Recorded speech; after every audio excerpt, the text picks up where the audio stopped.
Fala pessoal do oitavo ano, professora Simone Cassiari de Ciências, passando por aqui com mais um vídeo de correção das atividades do PET, né? Agora semana 2, PET volume 3, e nós vamos agora fazer a correção das atividades com relação ao sistema respiratório que ele trouxe para a gente, tá? Lembrando que lá no PET 1, ele trouxe também um material sobre essa parte de respiração humana, né? E acaba ajudando a gente aqui nesse momento. Então, você tem o resumo, tem esse esquema dos órgãos que participam do sistema respiratório, né? Aqui a explicação dentro desse quadro, né, sobre a movimentação dos músculos na inspiração e na expiração, que é fundamental para que vocês respondam, por exemplo, a última questão, né, a última atividade proposta. Mas vamos lá para a correção das atividades na ordem que elas são trazidas, ok?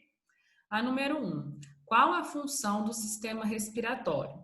Então, assim, basicamente são as trocas gasosas, né? A principal função do sistema respiratório é absorver o oxigênio que está dissolvido no ar atmosférico, porque quando a gente inspira o ar atmosférico, a gente não está levando só oxigênio para dentro dos pulmões, né?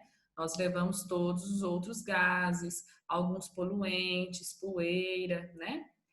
Mas o que é importante para a nossa respiração, para a nossa vida, é o gás oxigênio. Então, a função do sistema respiratório é absorver o oxigênio que está dissolvido no ar atmosférico e eliminar também o CO2 produzido pelas células, né? Lembrando que além dessa respiração anatômica, que é esse ato de encher o pulmão de ar, depois eliminar os gases produzidos pela célula, esse é a respiração anatômica. O outro fator é a respiração celular. Então, a célula também utiliza o oxigênio para fazer a sua respiração celular, e nesse caso é o quê? Usar o oxigênio para quebrar as moléculas de glicose que vieram lá dos nossos alimentos, né? Quando quebra essa molécula de glicose usando o oxigênio, acaba eliminando o CO2. E o CO2, que é o gás carbônico, ele não pode ficar dentro da célula. Então, as células eliminam esse gás carbônico, esse CO2, para a corrente sanguínea, e a corrente sanguínea vai levar esse sangue rico em CO2 lá para o pulmão, para poder fazer essa troca gasosa aí, né? Então, a função principal do sistema respiratório é realizar as trocas gasosas para o nosso corpo. A número 2. A faringe é comum a quais sistemas do corpo humano? Então, a faringe é um órgão que está lá no fundo da garganta, né? E ela é comum tanto ao sistema respiratório como ao sistema digestório, tá? Quando a gente está falando do sistema digestório, a gente chama a porção da faringe é chamada de orofaringe. E quando a gente está falando do sistema respiratório, a gente chama de nasofaringe, tá? Para não se confundir, tá? A gente aprendia na faculdade alguns macetes, algumas coisinhas assim para a gente lembrar depois na hora de fazer prova e tudo mais. Quando você vê a palavra faringe, esse começo ali de farim, lembra farinha.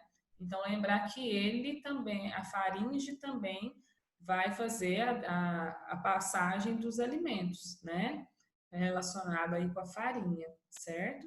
E quando a gente fala de laringe, aí na laringe é somente ar que pode passar, né? Quando você engasga é justamente porque o alimento caiu na laringe. Número 3. Quais as funções das fossas nasais? Então, as fossas nasais são esses tubos que começam bem na entrada da narina da gente, né, das duas narinas, vão lá até chegar lá no fundo da garganta, aonde está a faringe.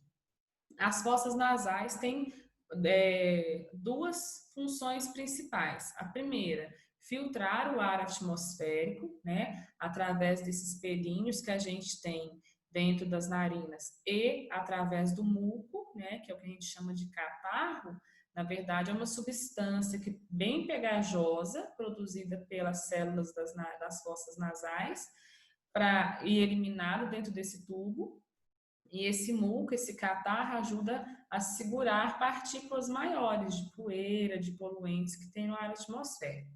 Então, a fossa nasal vai filtrar esse ar atmosférico e aquecer também, né? Por isso que o correto é a gente respirar pelo nariz. Por quê?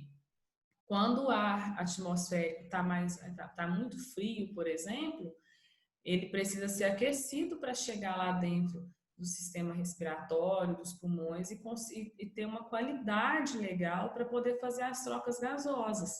Então, as fossas nasais fazem esse aquecimento, tá? Então, filtrar e aquecer o ar atmosférico inspirado aí pelo sistema respiratório humano. Número 4. Qual a função da traqueia?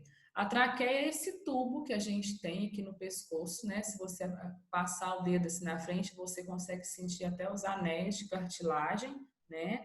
A traqueia, basicamente, através dessa estrutura cartilaginosa, é que vai manter as vias respiratórias abertas, né? Para que tenha o trânsito, a passagem de ar sempre possível. Quando acontece algum problema, né? Algum acidente, por exemplo, que a pessoa fica com as vias respiratórias superiores, então narina, laringe, faringe, de alguma forma obstruída aí, sei lá, por sangue, por exemplo, né? Alguma coisa, eles fazem aquele furinho, né? Que é a traqueostomia. É justamente porque é na traqueia, quando se abre um tubo, né, um furinho na traqueia, para permitir que o ar entre diretamente por ali, tá? Lógico que não é o ideal, o risco de infecção é muito grande, mas no momento de necessidade ali, de emergência, é o que se faz, né? Então, a traqueia, a principal função dela é manter as vias respiratórias abertas para a movimentação constante, tanto da entrada do ar como da saída dos gases, ok? Número 5, o que é hematose, onde ela ocorre? A hematose é basicamente a troca gasosa em si, né? É quando o corpo consegue absorver o oxigênio e eliminar o gás carbônico, tá? Essa troca de gases aqui, chamada hematose, ela vai ocorrer justamente lá nos alvéolos pulmonares. Então, os alvéolos são milhões de bolsinhas muito pequenininhas, né, que são envolvidas por vasos sanguíneos, e quando o ar entra dentro do alvéolo, né, ele está rico ali em oxigênio, o alvéolo é tão fininho, as paredes dele são tão fininhas, que o gás oxigênio, a molécula de O2, consegue atravessar e entrar dentro da corrente sanguínea, tá? E esse oxigênio vai ser levado para a célula usar na sua respiração celular. E, ao mesmo tempo, o sangue que vem de todo o corpo trazendo CO2 passa ali em volta do alvéolo e por a parede do alvéolo ser bem fininho, o CO2 consegue escapulir de dentro da corrente sanguínea, pular para dentro do alvéolo pulmonar e vai ser eliminado na nossa expiração. Então, quando você expira, quando você elimina o ar do seu pulmão, você está eliminando todos os gases que você inspirou e que você não utilizou, mais o CO2 produzido pelas células de todo o seu corpo, ok? Número 6. Quais são os movimentos respiratórios? Nós temos basicamente dois movimentos respiratórios. A inspiração, que é quando o diafragma e os músculos intercostais contraem, então isso faz com que a caixa torácica da gente, né, se expanda, vai ficar grande, e isso faz diminuir a pressão e facilita a entrada do ar. A expiração é o contrário, é quando tanto o diafragma quanto os músculos intercostais, eles relaxam, então eles vão dar uma murchada, diminuir aí o tamanho da cavidade torácica, a pressão interna dessa caixa torácica aumenta e vai fazer com que facilite a saída dos gases não utilizados na respiração, mais o CO2 produzido pelas células. Número 7. Os pulmões são órgãos esponjosos, formados por milhões de alvéolos pulmonares, que são os locais onde ocorre o processo de hematose. Esse órgão é revestido por uma membrana que recebe o nome D. Então, aqui a gente tem as 4 alternativas Diafragma, na verdade, é um músculo que está abaixo aqui dos pulmões, né? Entre a cavidade torácica e a cavidade abdominal. Então, ele não é uma membrana que reveste, ele é um músculo, tá? Na letra B, pericárdio. O pericárdio é a membrana que reveste o músculo cardíaco, tá? Na letra C, peritônio. O peritônio é a membrana que reveste os órgãos abdominais, tá? Então, tá lá na parte da barriga mesmo, tá? Então, só sobra a letra D, que é a pleura. A pleura é uma membrana que fica em volta, né, dos dois pulmões ali, protegendo esses órgãos que são extremamente importantes para a nossa sobrevivência. E na número 8, ele pergunta: durante a respiração, quando o diafragma se contrai e desce, então você tem que pensar, quando o diafragma contrai e desce, a gente está falando de inspiração, então é a entrada do ar, tá? Então o diafragma se contrai e desce, o volume da caixa torácica aumenta, né?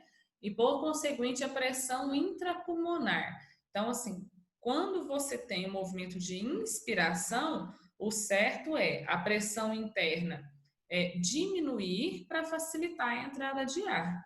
Então, a única alternativa que tinha, que é diminuir a pressão interna para facilitar a entrada de ar, era a letra A, tá bom? Então, número 8, a resposta certa, letra A. Pessoal, espero que vocês tenham gostado. Façam as devidas correções que forem necessárias aí no material de vocês. Vamos seguir fazendo aos pouquinhos, né? Vocês viram que o volume de atividades aumentou. Na semana 1 a gente teve 10 atividades, agora na semana 2, 8 atividades, né? Então, fazer aos pouquinhos para não deixar acumular, tá certo? Espero que vocês estejam bem, fiquem em casa e vamos torcer para que logo, logo a gente esteja junto novamente.